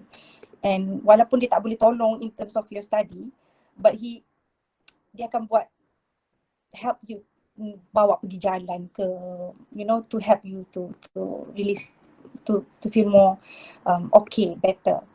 And then your kids as well akan distract you from being too stressful with your study. Sebab you balik, you akan fikir, now it's not the time for you to think of your study anymore. Leave everything at the office, at the university, and now you are a mother. You share stories with them, you read them bedtime stories and everything. So at least I think because of my family with me, it helps me in terms of my mental health. Because I noticed my PhD colleagues who are studying, who are single at the faculty, I nampak diorang macam they feel lonely. Because PhD journey is a lonely journey, even though you have your supervisors with you. And I noticed ada question yang tanya tadi juga pasal expectation. Yes, I came unprepared. So I tak tahu yang the culture belajar kat sini, because we so used to spoon feeding, right? We so used to spoon feeding. Before this I don't understand kenapa orang cakap Malaysia ni biasa dengan spoon feed. Macam tu. Bila datang sini, then I realised how my supervisors work with me, because I was expecting like, it's okay, buat PhD kan ada supervisor, they will help you, they will guide you. No, it's not like that. You are on your own. They're just there to make sure that you are doing everything on time according to what you have planned, you have agreed to do with them. If you go to them as betul ke I buat macam ni, they cannot tell you whether betul ke you punya research question, betul ke you punya research objective. No, there's no way. They will ask you, read more and come and tell us why do you think this is important. And then they will always challenge you. So what? So why? So you can never ask help for them. Okay, so and I did my master fully coursework. So I have no background in statistics. I have almost zero knowledge. What we did during our first degree is completely different. Yeah, kita tahu key in, SPSS, tengok tu ni. But then when you come here, unprepared in terms of statistical knowledge and whatever, you datang, you tak tahu apa statistical teknik yang you nak kena guna, apa analysis yang you should have perform to get to answer your research question. Betul-betul struggle. And when you go to your supervisors, you hope that they will tell you apa analysis yang they will never help you. You have to go, they will just tell you, oh, PhD study is not a linear process, it's it's like this. So along the way you will learn.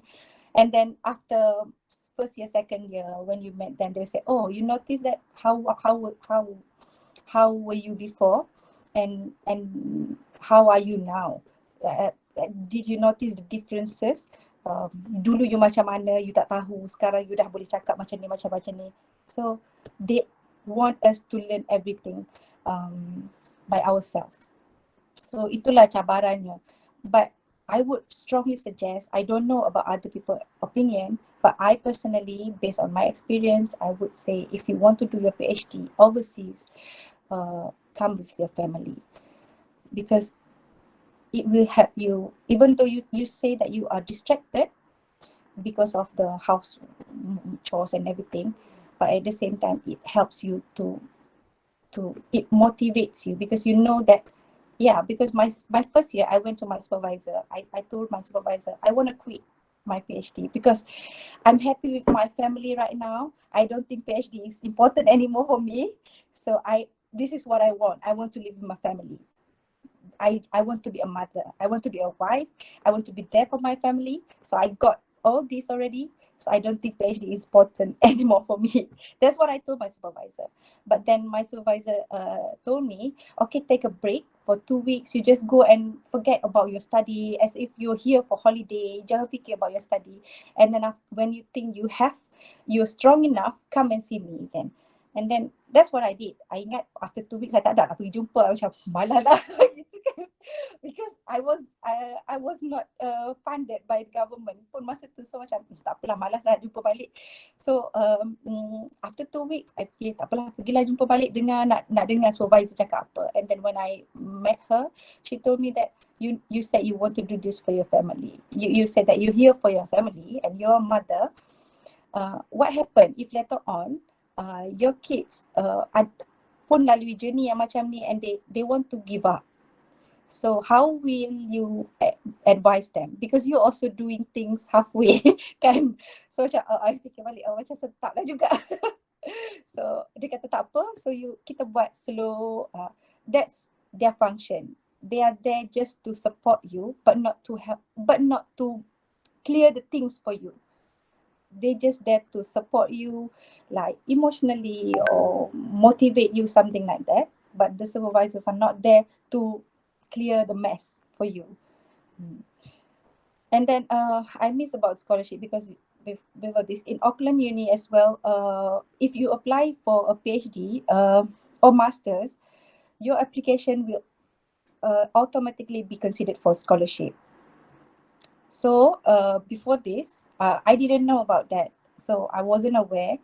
That's why. So when you want to apply for scholarship, you have to definitely write a cover letter. And if let's say you have had, for example, in your cover letter, it would be helpful if you state you have received any other scholarship before. You bagi tahu je pernah dapat tak scholarship mana sebelum ni. Let's say you got first class for your degree or you got exemption for PTPTN. You mention about that. And then let's say you because you are in IPG. IPG, normally students who got to IPG macam kind of like funded as well, right, by the government. So you mentioned that it will help you to secure the scholarship. So that's the tips lah. Now, if you want to apply. Wow. That was a really powerful sharing. I didn't know that. I didn't know that you wanted to quit after your first year there. And look how far you've come, Kak Bazilah, Raihan. I'm so proud of you. Thank you for not quitting. Please pray for me. Inshallah, you'll get there very, very soon. Okay. Then juga like to, I think you did touch on, I think Adam, Adam, you asked about our expectation. You did touch on that. And also about, if I could share, I'm sure that all of us can relate to that. Susah kan mau dapat A kan? Oh my God, it's like A+ to almost non-existent at least in my experience. almost non-existent. Apatah lagi that even A solid.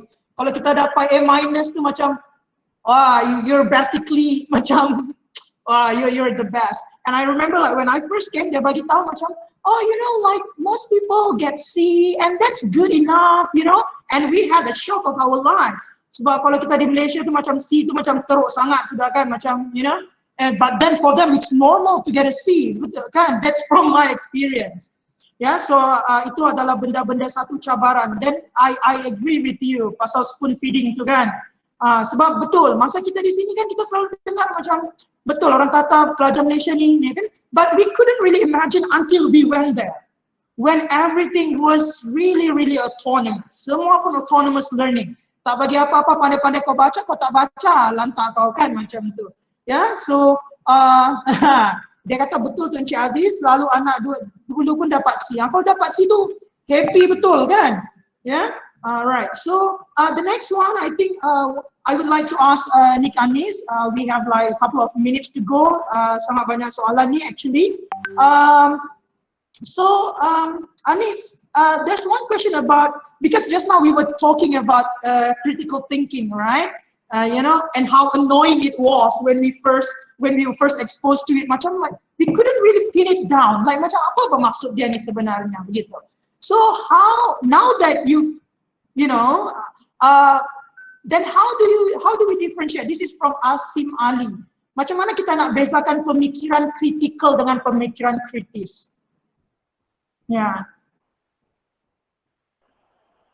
In your Okay, so based on my understanding, critical thinking is to think deeply. It's not about deeply, it's thinking in a different form, you see, of a concept yang, for example, satu konsep ni, okay, kalau there's 10 students in your class, that 10 students tu dia akan fikir that one concept tu lain-lain.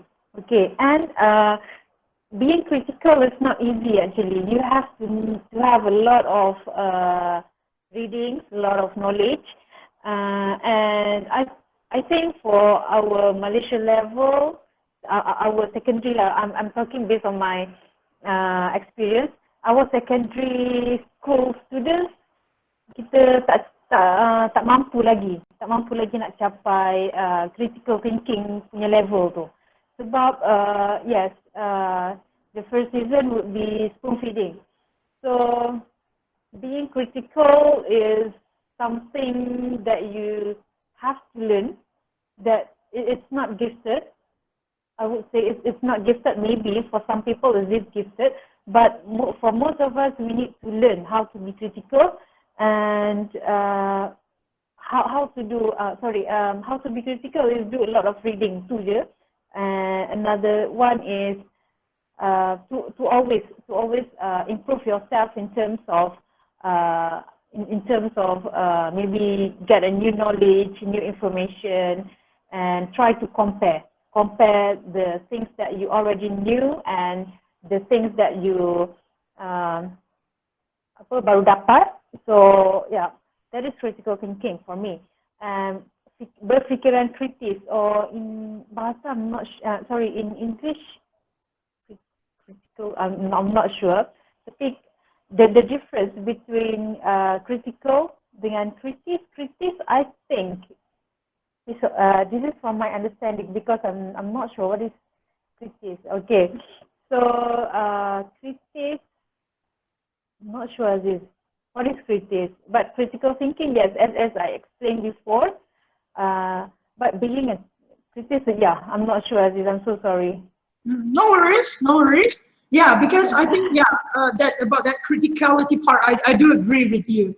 Macam from my understanding kan Anis, one of the ways for me to really nail that criticality in my assignments when I was there adalah to see things from various perspectives. Like from a lot of sources, and we consider them all, and we justify why after looking at all the different angles, including the advantages, disadvantages. Macam contoh kita pilih satu theory kan, macam when I did my dissertation hari tu, when I chose a particular theory to focus on, kita ni tak boleh fokus hanya kepada benda yang bagus terhadap teori itu. Kan kita nak support kan, kita justification kenapa kita pilih, so kita cakap all the good things, while ignoring all the macam the critiques that particular theory receives. So kita akan discuss juga kritik tu, dan at the same time after looking at both sides, the good and the bad, kenapa kita masih memilih that particular theory? Itu one example of me being critical. And I think alhamdulillah when I did that for a lot of my assignments, I managed to score very well. So I think in my opinion, I think eventually I understood what they really wanted. So Cynthia, what's this kritis thingy according to you? Would you like to clarify kritis ni? I'm not certain, but then I think kritis and critical are the same thing. Kritis is bahasa Melayu bah. Critical is like, because I think pemikiran critical dan pemikiran kritis, if you look at literatures, research literatures written in the Malay language, they are used interchangeably, if I'm not mistaken, as far as I know. In English, we don't have such a word as kritis, right? We don't have critical thinking. Yeah, so I think it refers to the same thing. I did a very quick Google search just now. So the definition for kritis that came up was that tidak menerima sesuatu dengan bulat-bulat. So it's sort of like resonated with what Anis and Aziz was saying just now. So meaning to say, when you're being presented with an idea, if you have like a pemikiran kritis or critical thinking, you would be open to question the statement or the notion or the idea. Okay, not necessarily to oppose to the idea, or not necessarily to be disagreeable. It's just that, like Aziz said just now, to look at it from a variety of angle. It is interesting that actually from my own personal experience, I'm studying in Cambridge, the word critical isn't that used that much. Definitely not as much as what Aziz has described in from his experience in Edinburgh. What they like to say was this: like every time you write something, my lecturer or my supervisor would ask this question, so it becomes a habit for me. Whenever I write, I would ask myself the same question: is this descriptive or is this analytical? So it seems that they value analytical thinking. It's not that you can't be descriptive. There are instances where being able to explain something, describe something lucidly and clearly is very important. But at the same time, they also don't want you to just be, because a purely descriptive writing is always that have the connotation of superficiality, like you're only scratching on the surface, you don't go deep. So I think whether you like to use the term critical, or you want to use the term analytical, or you want to use kritis for that matter, it's just all of these are just terminologies. What's most important when you go to the next level in your study, which is postgraduate studies, you're upgrading from your undergrad to postgraduate level, is to not be comfortable with just receiving things as they are presented to you. Okay? You have to be open to alternative perspectives. You have to be open to opposing views, and at the end of the day, sometimes you won't reach any communal or mutual agreement at all. So when that happens, the best thing is to just agree to disagree. I think that's what academia is all about. I haven't ventured into the academia world yet, but I've read quite a few papers where academics are just arguing with one another. Someone would say something, then the other one would rebut, and then the other person would rebut the rebuttal, and yeah, that's what they do all day. So if this sounds like something that's appealing to you, then maybe you should consider joining the academia. I think Puan Raihan probably would have like more things to say about that. Right, thank you, Sin. And we have like one comment, Malafi, saying that critical thinking is an analysis or evaluation that gives us a form of judgment. I do agree. Yeah, this is, it's all about like analyzing different things, and eventually you come to sort of like your own judgment, after looking at different angles and why you have arrived to that particular conclusion, and eventually you'll be able to support that. Yeah, there's like almost no right and wrong, but eventually you must be able to justify why, right? So yeah, well done. I think I have one question directed to me. So I'm just gonna say this from, I got this from Shah Zalina Ghazali. Hi, I'm going to apply for Chevening Scholarship. So that's the scholarship that I got. Can you share with us on how to ask the Chevening Scholarship? Now, Chevening Scholarship is all about leadership. I'm just gonna make it very brief. It's all about leadership. So before you apply, make sure that you have strong resume to back you up in terms of what you have done.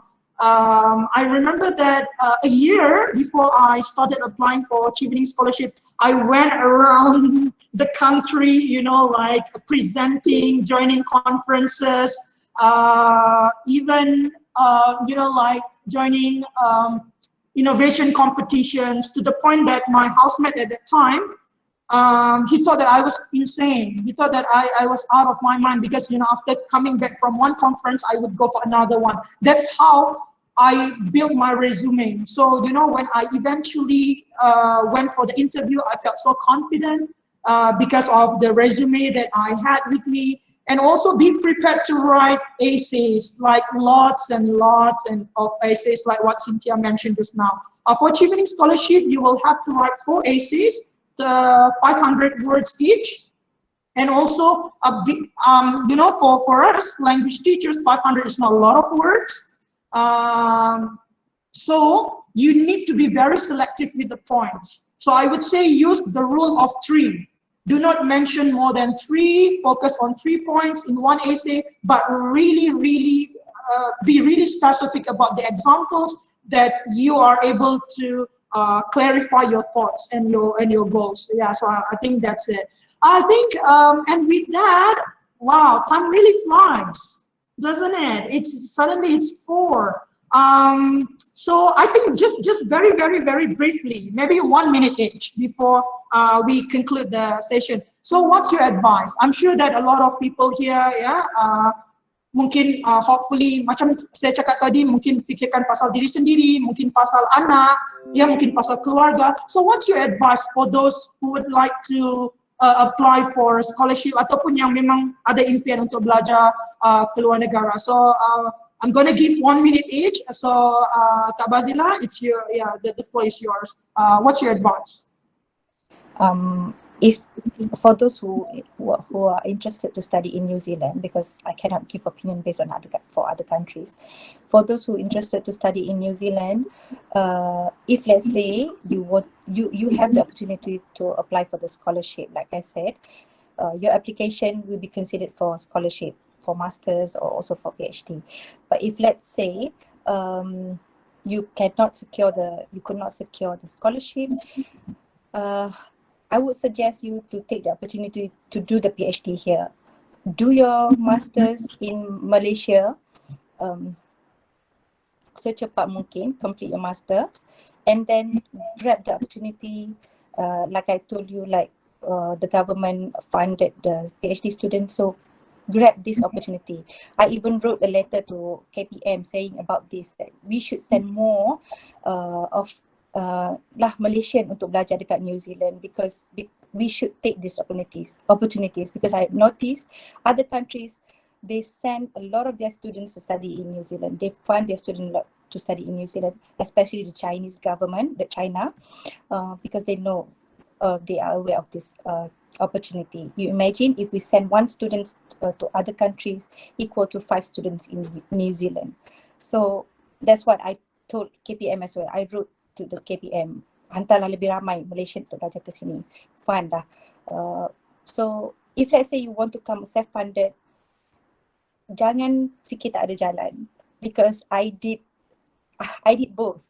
Ada combination scholarship, tak ada scholarship, and in fact I can say that if you come with your husband and your husband work, inshallah you can survive even without scholarship.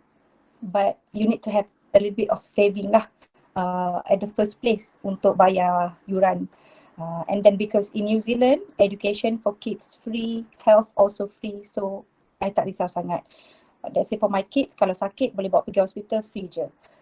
Because my husband got the work visa. So for those who are interested to study in New Zealand and you want to know more, because I don't have time, so you can DM me, you can ask me. I'll try my best to give some to share a bit how is it, the living and everything, the living cost and everything. Okay. Wow, we're so lucky to have you, Kak Bazilah. Really, you have given us a lot of good information today. Truly coming from the bottom of my heart. Thank you so much. So, over to you, Anis. Yeah, your final thoughts. Okay, so my tips is dream big and just go for it. And yes, keep on looking for the scholarship, and like Cynthia said, at the same time, try to apply for the universities or the courses that you like. And okay, this is my own opinion. If you have a few years experience in working or teaching, it might be helpful when you do your assignment or you do your thesis, because you can actually relate to the issue of your thesis. So, and you will have a better understanding of what you are trying to write. So, yeah, just go for it.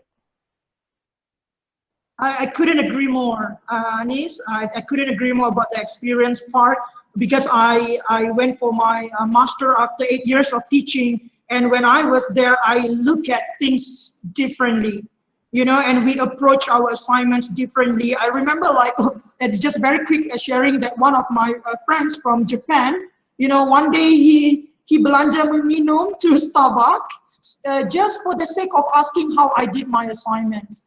You know, like, because he thought that it was, according to him though, he said, like, Aziz, you think differently, you know, in the classroom you think differently, when you give your opinion, so how? So looking back, I think it all comes down to your experience, yeah, because you start to see things differently, you know, in a new light. So yes, finally, Cynthia, what do you have to say to our audience for today? Okay, I guess I would like narrow down my tip to those who are interested in pursuing a research degree. I don't know a lot about coursework and stuff like that. I only know research, so I think I can probably give some tips on that. For those who are interested in doing like a research master's degree or PhD, make sure that you know what you want to do, because I'm gonna tell you that okay, even though studying overseas is like a very like going back to I think someone's question about whether um, it reaches my expectations or not. What I want to say is that I wouldn't have it any other way. Like, I'm so grateful. I'm not saying that it's all like a bed of roses over there, overseas. I like there were lots of struggles. Actually, you have to deal with imposter syndrome and that kind of thing. There would be days when you're like you're wondering whether, even though you're on scholarship, you'll be wondering whether you would have enough money to go on. How am I going to go back to Malaysia? I don't have enough fund, like stuff like that, And then on top of that, you might get sick and stuff like that. I actually was hospitalized for 2 weeks when I was there. So there was a lot there were lots of obstacles and challenges. But what I'm saying is that this is a big sacrifice. So make sure you know why you want to do it. So if you're interested in pursuing research, make sure that you're prepared. Make sure that you're prepared with a solid proposal, and don't draw your proposal just for the sake of drawing it because you want to apply for it. Make sure that this is something that's really, really close to your heart. This is something that you really want to do. This is something that you really believe in.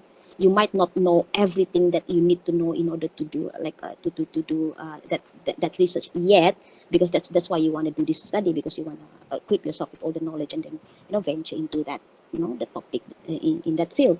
But what I'm saying is that if you're doing like a PhD, for instance, you're going to be devoting like 3 or 4 years of your life, like listening to like Puan Raihan's experience, for instance. This is a sacrifice. Like, this is a huge sacrifice, and the sacrifices don't just begin when you get there in the university of your dream.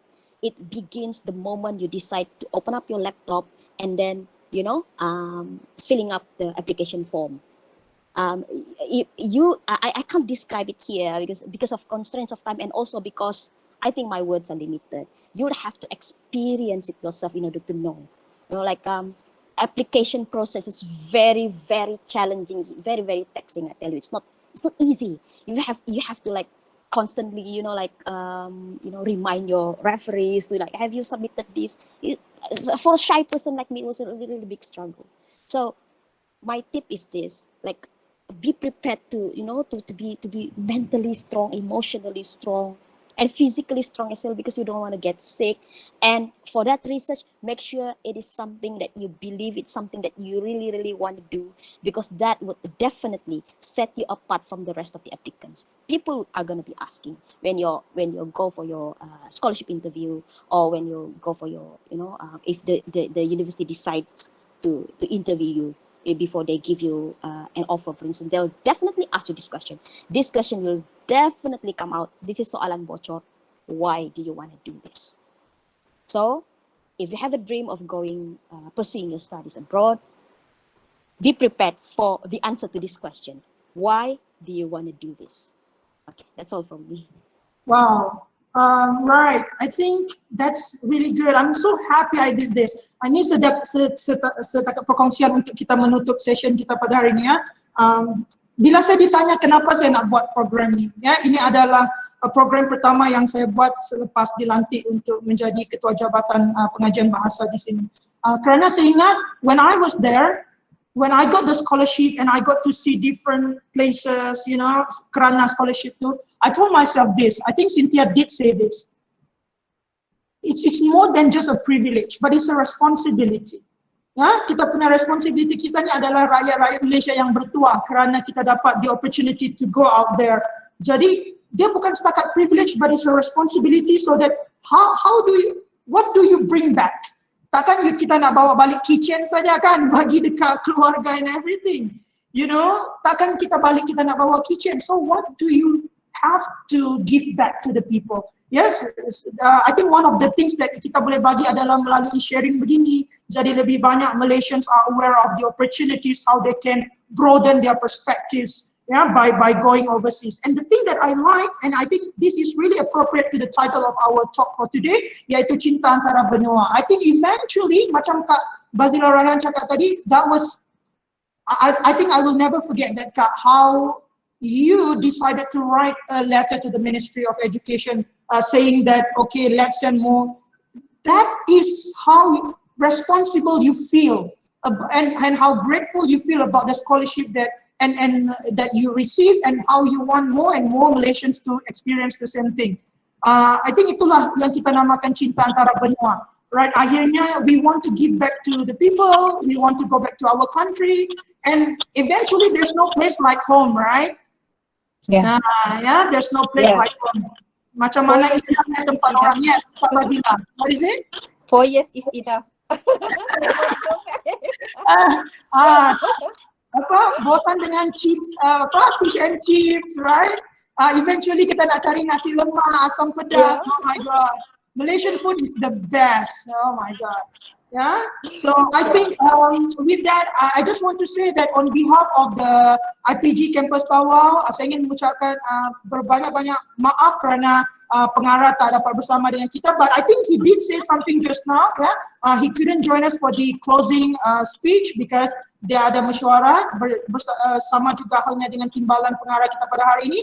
But anyway, I would like from the bottom of my heart on behalf of Jabatan Pengajian Bahasa, IPG Kampus Tawau dan juga the campus itself, I would like to say thank you so much to Kak Bazilah Raihan, Nick, Noor, Anis, Kamar Zaman, and also Cynthia for doing this. I'm so glad actually, and this is not enough, right? I hope that we will get the chance to share more after this. And don't get sick and tired of my invitation. I hope that this will be the last. Ya, sharing begini sangat memberikan manfaat dan hopefully lebih ramai orang akan mendapat manfaat daripada perkongsian kita pada hari ini. I think with that, thank you for those who are staying until the end. Thank you so much. And if you have anything, you want to get in touch with one of the speakers, yeah, you want to ask more, you can get in touch with me, right? And I will do my best to direct your questions to our speakers for today. And with that, thank you so much once again. Thank you for spending time. Yeah, inshallah, we will see again in a different session. Yeah. With that, I thank you all. Thank you so much, everyone.